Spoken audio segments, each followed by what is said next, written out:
passé. Et à un moment, finalement, on m'a fermé les portes, en disant ça ne servira à rien, il est aimé, toi tu es blanc, on ne t'écoutera pas.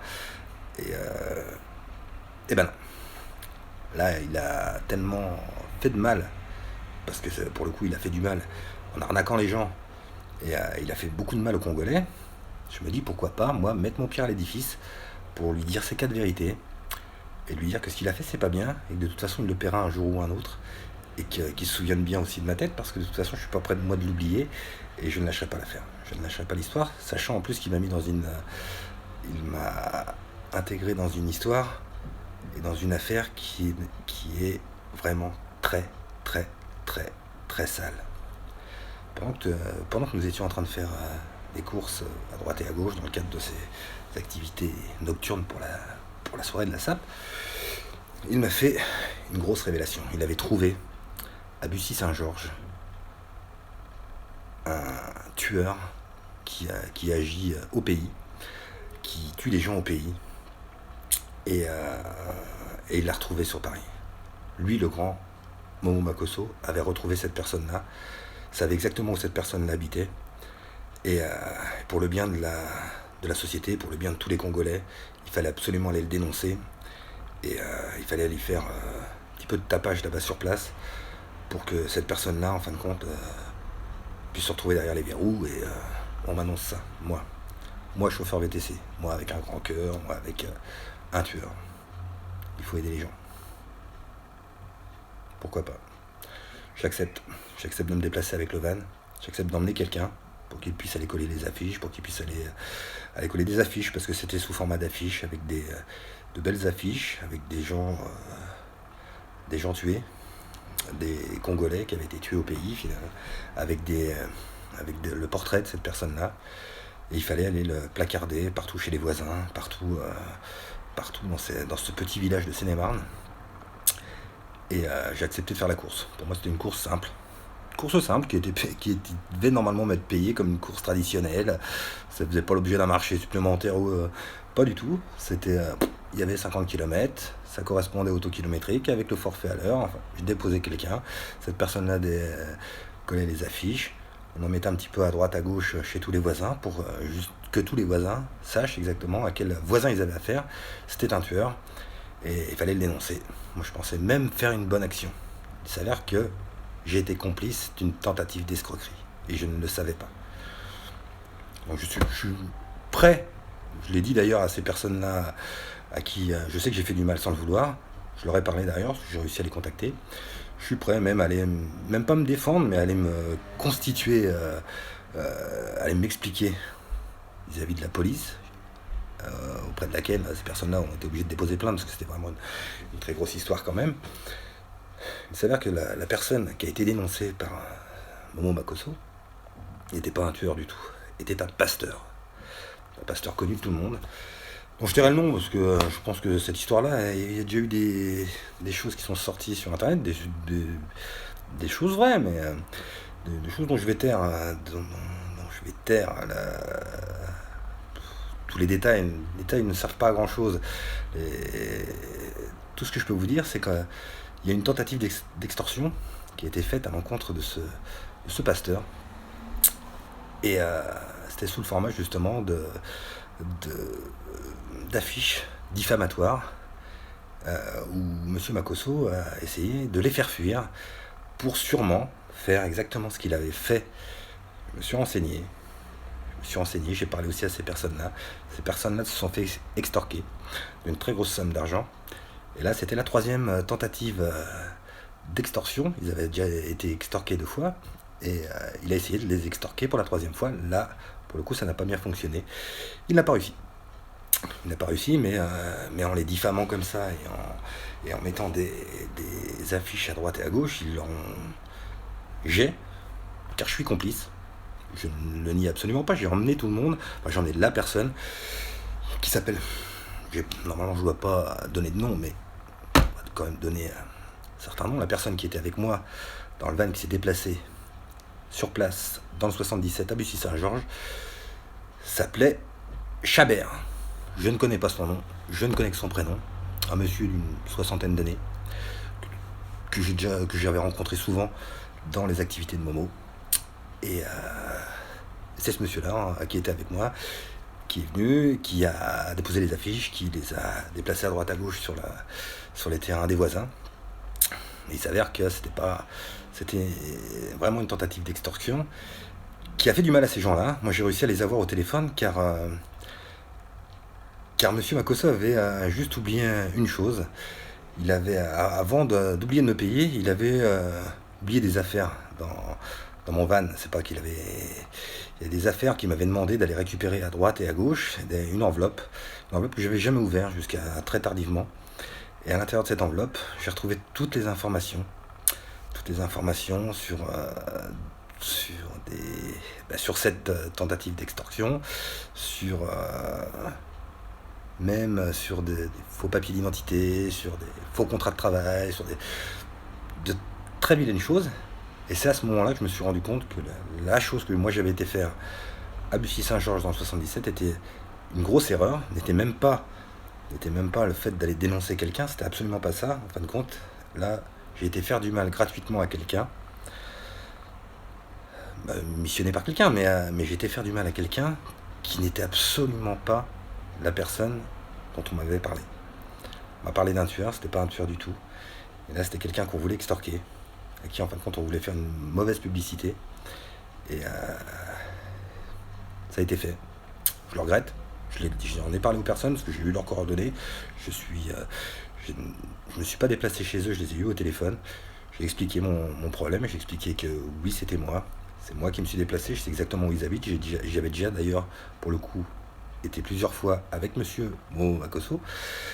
Et bon, il m'avait dit que c'était pas exactement à cet endroit-là qu'il fallait déposer les affiches parce que c'était pas eux, c'était les voisins. Et il fallait le déplacer à 3-4 maisons à côté.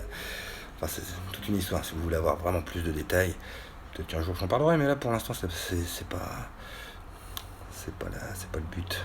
Ces gens-là, je les ai eus au téléphone, ils ont pas envie finalement que cette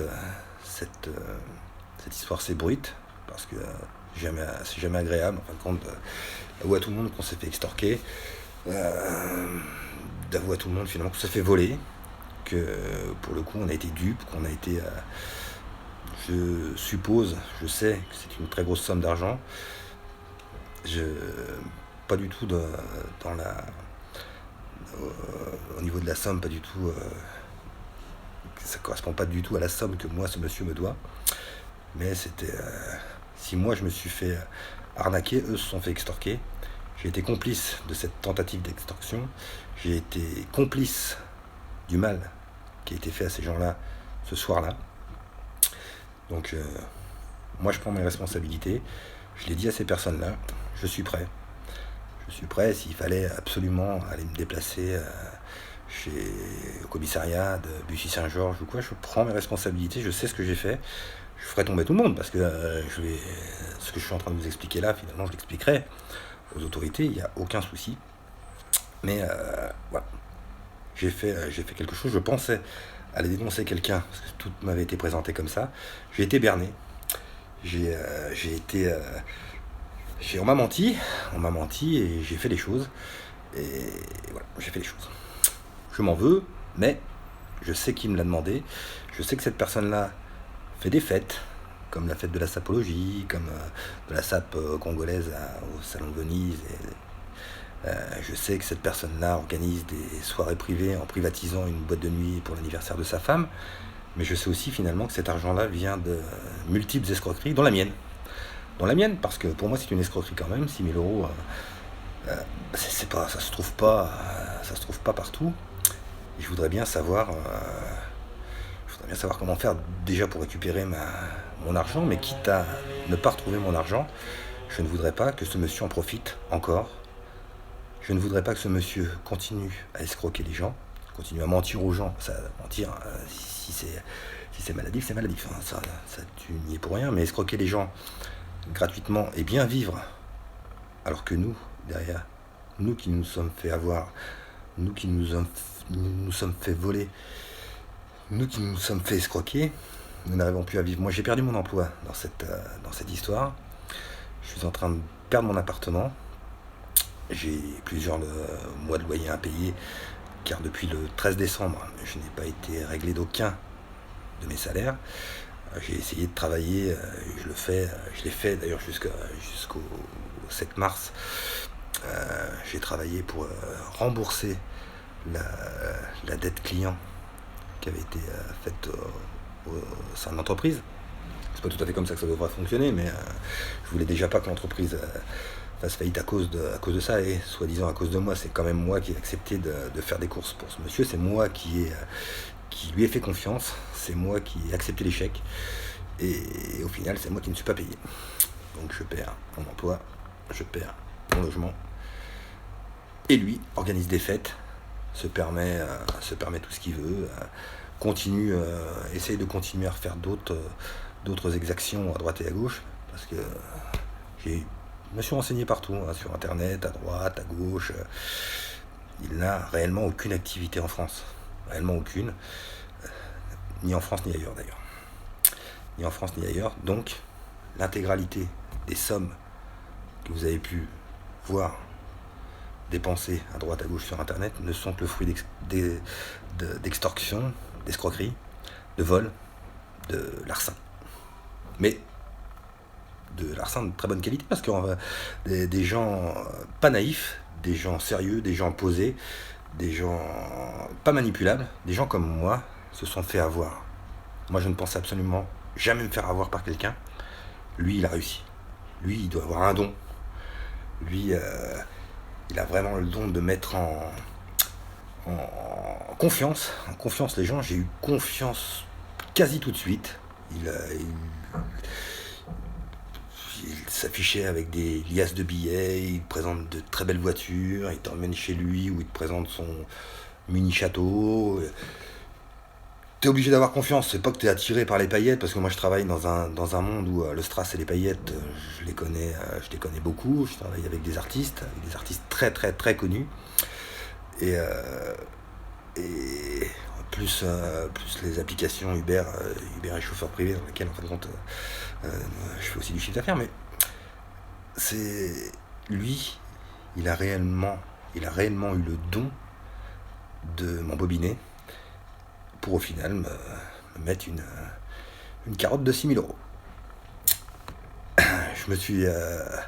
J'étais obligé de me renseigner sur lui, sur plein de choses concernant toute son activité au niveau de la SAP, de ce qu'il allait faire au niveau de la soirée. Je savais pertinemment depuis très longtemps que ça allait être un fiasco. Je le savais. Si moi il ne pouvait pas me payer, il ne pouvait pas payer tout ce que vous avez vu ou tout ce que vous avez cru voir lors de cette soirée-là. Il y a eu 3 vidéos de caméraman dans le garage Dacia, où on vous a présenté une très belle Dacia bleue. Une Dacia qui a été payée, on l'entend à la vidéo, on voit des billets de 100 euros qui sont déposés sur une table, la dame le dit bien d'ailleurs. Ce n'est qu'un acompte, parce que vous ne pouvez pas payer une voiture en espèces. En France, vous n'avez pas le droit, vous ne pouvez pas. Il y a bien eu 1 000 euros qui ont été versés sur cette voiture-là, et bizarrement, alors que tout est payé, Madame Makosso vous l'annonce d'ailleurs dans une vidéo. Vous l'annoncez il y a très peu de temps, juste après le fiasco complet. Elle vous a dit oui, on a été obligé de passer plusieurs fois au garage Dacia c'est tout à fait normal, vous savez, c'était pour une tombola, un concours, n'importe quoi, on a été obligé de passer plusieurs fois. Mais pourquoi? Il va falloir juste me poser une vraie question. Pourquoi lors de la soirée du 17 mars, cette belle Dacia bleue, qui valait 15 000, je sais pas combien d'euros, 15 400 euros je crois, s'est transformée en une Peugeot 2008 grise? Momo, le voleur, le mythomane, a transformé une Dacia bleue en une Peugeot grise. Posez-vous aussi une seule et simple question. Comment a-t-il fait pour faire rentrer dans une salle, via la voie publique, une voiture sans plaque d'immatriculation? C'est juste impossible. En France, on n'a pas le droit de faire rouler sur la voie publique une voiture qui n'est pas assurée, qui n'a pas de plaque d'immatriculation. On ne peut pas. Sauf si cette voiture-là, en fin de compte, n'est pas une voiture neuve, mais plutôt une voiture de location, prise dans une société de location rentrer dans la salle